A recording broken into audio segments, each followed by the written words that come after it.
বাবা, তোমার বেটি সারাদিন কার সাথে কথা বলছে? এখনই বিয়ের ব্যবস্থা করতে লাগো, নাহলে কার সাথে পালিয়ে যাবে। হ্যাঁ, কথা বলে? এটা তো ভালো কথা। আর এখনকার যুগে ভালোবাসা সবাই করে, এখন ভালোবাসারই যুগ। আর আমি ওর সঙ্গে বিয়া দিব যাকে ও ভালোবাসে। বাবা, হ্যাঁ বেটা বলো। আমি না একটা ছেলেকে খুবই ভালোবাসি। ওর নাম কি বিটি? হল্টু। ওর বাড়িটা কোথায়? আমাদের এখানেই বাড়ি। আচ্ছা ঠিক আছে, তাহলে ওকে একদিন বাড়িতে ডাক, আমরাও দেখবো কেমন।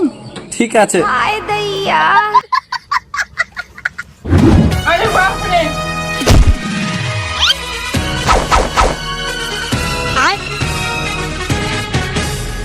বেবি আমি চলে এসেছি। বাবা, ওই দেখো ও চলে এসছে। বেটা মার শালাকে।